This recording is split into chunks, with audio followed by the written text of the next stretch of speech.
Low, deliberate tone meant to feel like a secret whispered through static. They said the elm roots never stopped moving. Even after the town paved over the fields, even after the house was torn down, the ground kept shifting like something underneath refused to stay buried. Listen closely, because what I'm about to tell you was never meant to survive the fire that erased it. The official records call it a family disappearance. But the people who were there, those who still wake, up at 3 a.m. hearing footsteps in empty hallways, they call it something else. They call it the experiment that went wrong. June 1921, Riverbrook, Oklahoma. The nights were hot enough to bend candle wax, and yet the Ashcroft home burned lamps in every window. Two sisters walked its halls, their voices barely above whispers. Their father, a physician who prided himself on curing what the rest of the world feared, kept his study locked in his basement, colder than winter's stone. Neighbors said he was treating his wife's nervous exhaustion. But nervous exhaustion doesn't echo through walls. It doesn't leave iron stains under floorboards. It doesn't make the birds go silent for a mile in every direction. When the sisters vanished, the town sighed with relief instead of grief. No questions, no search worth remembering, just the hush of people who'd seen too much and wanted to keep living. Years later, after a storm ripped the old elms from the soil, something surfaced that shouldn't have been there. A box. Small. Metal. Sealed so tight the air hissed when it opened. Inside were pages half-rotted, half-inked, written in a trembling hand. They began with one line that no investigator ever dared to publish. If anyone finds this, know that Father's cure was never meant for Mother. It was meant for us. The rest was ash before morning. You were never supposed to hear that sentence. And yet, here you are listening. That means the story has already chosen you. So before we go deeper, breathe once, steady your hands, and remember, every truth costs something. Pause. One heartbeat. Welcome to Fear Liturgy. Like, share, and subscribe, because after tonight's silence will feel different. They said the house learned how to breathe. At night, the shutters swayed even when the wind was still. The floorboards let out long sighs as if something inside was restless. In Riverbrook, people stopped using the road that passed the Ashcroft property, not because of ghosts, but because silence itself had started to sound wrong there. Inside, the sisters tried to live by a routine. Supper at 6, reading at 8, lights out by 10. But time felt elastic in that place. Sometimes they'd wake and find the clocks disagreeing by hours, the pendulums motionless, yet the nights somehow older. Margaret kept a candle burning on her desk, saying it helped her count the hours honestly. Eleanor stopped looking at clocks altogether. Their father's footsteps always came at the same hour, slow, deliberate, ending at the door beneath the staircase. The door he alone was allowed to open. From behind it came the faint rhythm of glass tapping metal and something like the hum of a low electrical current. He called it treatment. They called it the room that doesn't sleep. By early spring, the sisters had begun to notice patterns. Letters arriving with no postage. Visitors who left through the back before anyone saw them arrive. A ledger on the kitchen table filled with dates and numbers neither could explain. They were raised to trust their father. He was, after all, the man who healed the town's sick. Yet when they whispered their doubts, even the lamps flickered, as if the walls themselves disapproved. Then came the morning the sparrows fell. Dozens of them, scattered across the porch, necks limp, eyes open. The doctor blamed the heat, but Eleanor, staring at the tiny bodies, felt something else. The unmistakable sense of an experiment that had outgrown its purpose. That night, she began writing in secret lines that she would later tear out, burn or hide between the pages of medical journals. She wrote about the house, about the dreams, about the voices that sometimes spoke in her mother's tone, but from behind the bolted door. And for the first time, she wrote a promise to herself: if the house keeps breathing, I will find out what it's keeping alive. The discovery came by accident. A misplaced key, a late-night curiosity, the kind of coincidence that stories are built on. Margaret had been searching for candle oil. She opened the wrong drawer in their father's study, and found a small leather book bound shut with a ribbon. No title, no initials, just dust. When she untied it, the smell of iodine rose like old memory. Inside, rows of dates ran down the page in a careful hand. Beside each date, a single name and a short phrase, Phase 1 complete. No response. Silenced. There were townspeople's names. They recognized the grocer, school teacher, a farmhand who'd vanished the previous winter. And near the end, the entries written days apart. Eleanor A. and Margaret A., both followed by the same phrase. Subject prepared. Margaret's breath hitched. She turned pages faster, looking for sense, for reason, but found only diagrams, human outlines marked with strange symbols that weren't medical but geometric, as if drawn from some other discipline altogether. Circles within circles, intersecting at the chest, the eyes, the throat. At the bottom of the final page was a single line, pressed so hard it cut through the paper. The cure requires devotion. When Eleanor returned from fetching water, Margaret tried to hide the book, but the tremor in her hands gave her away. Together, they read in silence, the way people read their own obituaries. Outside, thunder rolled across the valley, though the sky was clear. The lamps dimmed again twice, then steady. And in that pale glow, Eleanor noticed something she hadn't before. Each name in the ledger had been crossed out with a single red stroke, except theirs. They weren't on the list as victims or witnesses. They were at the end, waiting for whatever the doctor had planned next. The sisters said nothing more that night. Margaret returned the ledger exactly where she'd found it. Eleanor placed the key beneath her pillow. Both pretended to sleep, counting the slow steps of their father pacing the hallway. Neither realized he had already noticed the ribbon was missing. By dawn, the air inside the house felt heavier, as if the walls had drawn a slow breath during the night and refused to let it go. Margaret woke first. The ledger's pages kept replaying in her head, each line pulsing behind her eyes. Subject prepared. It no longer sounded like an entry. It sounded like a verdict. Their father was already in the yard, sleeves rolled, stacking crates beside the storm cellar. From the upstairs window, he looked like a craftsman assembling order out of chaos until they noticed the contents of the crates. Glass jars, copper wiring, and a dozen small vials that shimmered the color of rusted gold. He worked methodically, humming a tune neither sister recognized. Eleanor whispered, "We have to leave." Margaret didn't answer. Leaving meant crossing a mile of field with no moon, no neighbors awake. Leaving meant admitting that the man who taught them to read and to pray over their mother's bedside might now mean them harm. Denial for the moment was warmer than fear. At breakfast, the doctor's eyes lingered too long. "You girls were up late," he said casually, pouring coffee. I heard voices. His tone was calm, but his hands trembled slightly when he lifted the cup. "There's a storm coming tonight. Best you both stay indoors." That evening, the wind did rise dry, electrical whispering through the elm branches like 1,000 unspoken warnings. The sisters moved through the house quietly, measuring the creak of each board, noting which steps betrayed sound. In the parlor, Eleanor knelt and pressed her ear to the floor.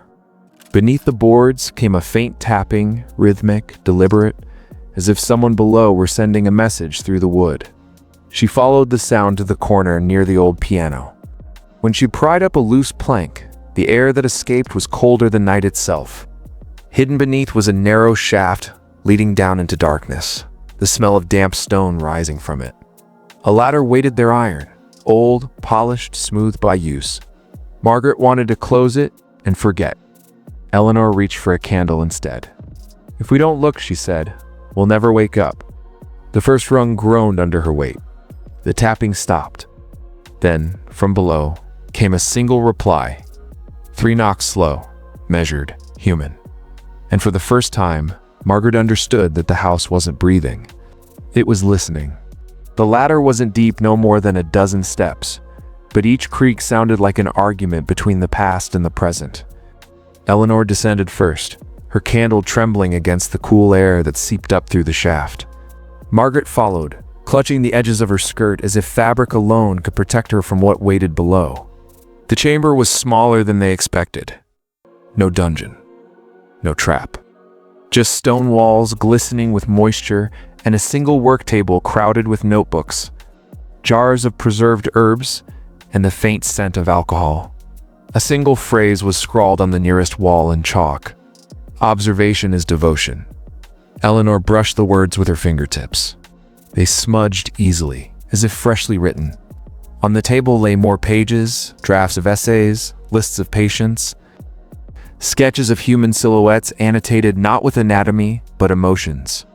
Grief pressure behind the eyes, hope expansion in the lungs. It looked less like medicine and more like an attempt to map the soul, Margaret whispered. He wasn't experimenting on people. He was trying to prove that feelings could be measured. That thought should have been a relief, but it wasn't. Because written beside their own names were not numbers or diagrams. It's just a single sentence.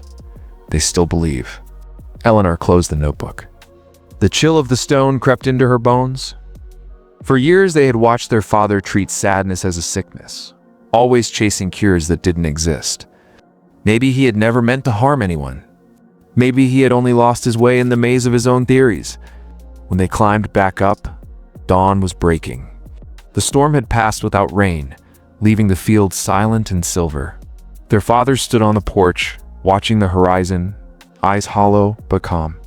He didn't ask where they'd been. They didn't tell him what they'd found.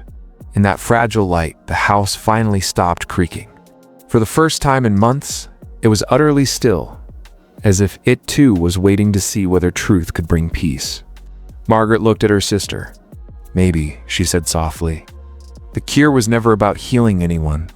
Maybe it was about remembering what it means to feel. Eleanor nodded. Then let's not forget. The morning light felt thin, as if it had passed through dust before reaching them. The sisters moved through the house quietly, gathering the notebooks from the cellar and from the study. There were dozens of years of careful handwriting, each page carrying the same impossible ambition, to capture human emotion with the precision of a thermometer. Margaret spread them across the dining table. Some pages trembled in the breeze from the open window, as though the thoughts inside still wanted to move. If we destroy them, she said, his life's work ends here. Eleanor answered, and if we keep them, it never ends. Outside, Riverbrook was waking. A wagon creaked down the main road. A rooster called somewhere beyond the trees. The ordinary sounds made the sisters' secret feel heavier. Every so often, they thought they saw a neighbor watching from a distance, curious but unwilling to approach. The house had become part of the town's quiet mythology, a place better avoided than questioned. By midday, they found a locked trunk beneath their father's bed. The key from the ledger fit perfectly. Inside were more documents, but these were different letters addressed to universities, to doctors in distant cities. Each one pleaded for recognition.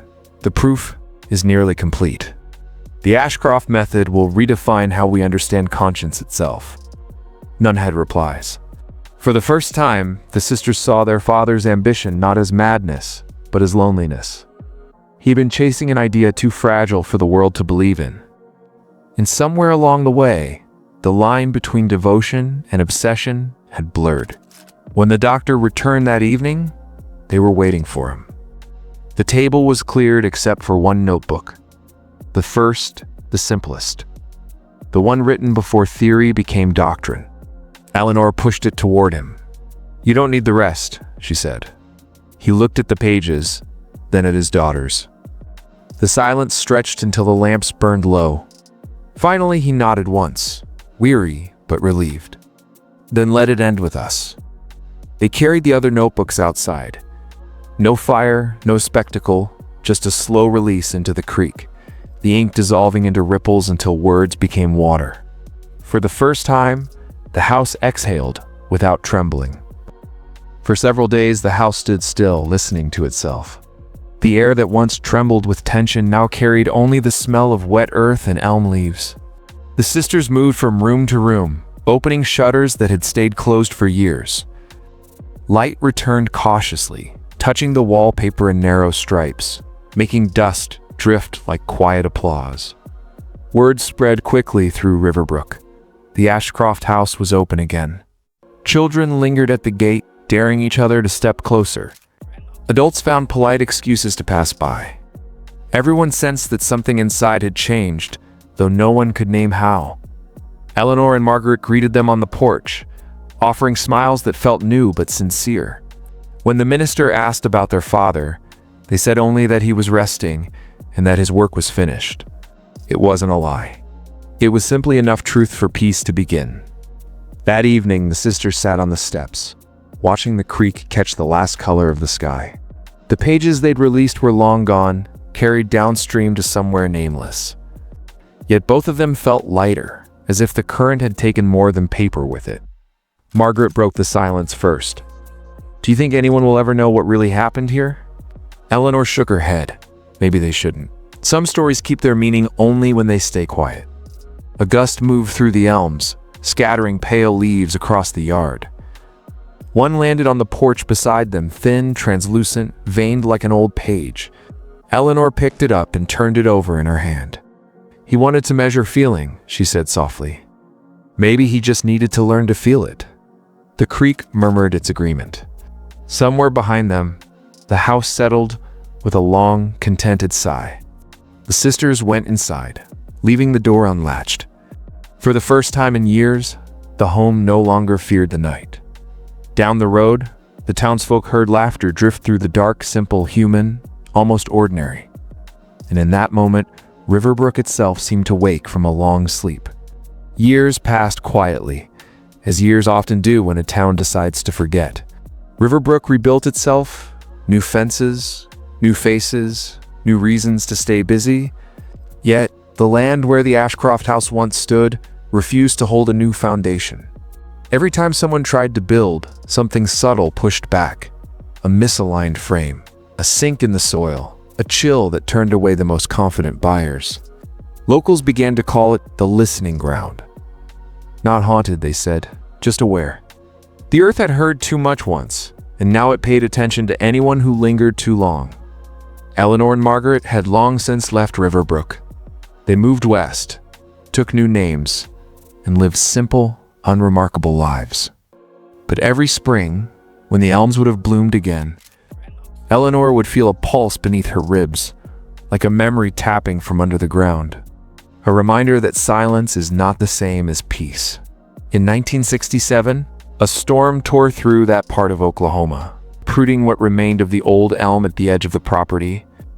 Beneath it, the new landowners found fragments of glass, a rusted hinge, and something more delicate, a key. Not buried deeply, as if someone had left it there intentionally, waiting to be found when the world was ready to listen again. When the sheriff's report reached the archives, it was written in plain language, nothing more than miscellaneous debris. But the archivist who filed it later scribbled a note in the margin. The sound of the elm during the storm, like a voice breaking free. Oh. Some say the wind carried that sound all the way through Riverbrook that night. Curtains fluttered in empty windows, doors unlocked themselves, and the creek rose higher than it had in decades, as if the town were finally exhaling what it had buried. And far away, under a different sky, Eleanor woke with tears on her face, and no idea why. She sat by her window until morning, whispering to the horizon as if someone were listening. Rest now. It's finished. But the echo beneath the elm never truly ends. It only changes form into wind, into memory, into the quiet understanding that some truths, once unearthed, do not destroy. They heal. Every story like this leaves something behind, not just in the soil where it happened, but in the minds of those who hear it. Riverbrook's secret was never only about a family. It was about a pattern, the way truth is buried, not by accident, but by design. Every generation has its Ashcroft house. Every system builds its own locked room. The names change, governments, corporations, institutions, but the structure remains. Control through silence, power through appearance, the manipulation of memory dressed as order, and the people, generation after generation, become like the townsfolk of Riverbrook, polite, obedient, curious, only when curiosity is safe. If you listen closely, you'll notice how it still happens today. Stories vanish from headlines. Questions are labeled as unnecessary. Those who dig too deep are quietly set aside, told to rest, to move on, to trust the process. The same tone Thomas used when he spoke of healing. But silence is not peace. It's the mask that peace wears when truth is inconvenient. The Ashcroft sisters didn't just uncover a secret in their home. They stumbled upon a blueprint for how the world hides its own guilt. Every law that blinds, every rule that protects the powerful, every whispered apology in the dark, it's the same architecture repeated. And that's where you come in. Because you're still listening. You didn't look away. Somewhere inside, a part of you recognizes this pattern, not in an old farmhouse in Oklahoma, but in the places you pass every day. The office, the classroom, the screens. Those who see through the silence begin to change. They stop waiting for permission. They stop believing the official version. They start asking the questions that rebuild the world from the inside out. If you've come this far, the story has already chosen you. You can feel it, the sense that the walls have ears, that the air itself keeps records. Type this in the comments now. I hear the silence. Then type it again. Not for the algorithm, but for yourself. That's how transformation begins, by admitting that you hear what others pretend not to. When the last word of a hidden story is spoken, it doesn't echo, it resonates. It vibrates through every structure that tried to keep it silent. Riverbrook was just one small corner of the map, yet its silence was a mirror for the world. The Ashcroft sisters were only two voices, yet their choice to face what was unseen rippled outward like thunder behind glass. History always repeats its questions until someone finally answers them with truth instead of obedience. That moment when you decide to see is the real awakening. It doesn't happen in a flash of light or the sound of trumpets. It happens quietly in the space between what you were told and what you now know. The power that once built walls begins to dissolve. You start noticing how manipulation hides in routine, how control disguises itself as comfort, how the institutions that promise order often fear awareness more than chaos. And as that realization grows, something deeper awakens the instinct to protect what's real. Every generation thinks it's free until it learns what silence costs. But the truth never dies. It only waits for a listener strong enough to hear it. Maybe that's why you found this story. Not to be entertained, but to remember. To carry forward what others buried. To speak without permission. So when the night grows quiet, when the noise of the world fades, listen again. Beneath the hum of machines, beneath the rhythm of your own breath, you'll hear the pulse of something ancient and unbroken. It isn't fear. It's the sound of awareness waking. Now, take a moment and breathe. Because the truth doesn't demand belief, it demands responsibility. And what you do next decides whether history repeats or heals. If the silence speaks to you, answer it with action. Seek, question, protect. Share what you've learned, not as rumor, but as light. The story of the Ashcroft sisters ends here, but the pattern they revealed continues wherever truth is hidden. Don't let it fade again. Keep listening. Keep seeing. Keep the silence honest. This is Fear Liturgy, where awareness replaces fear, and the past finally lets go.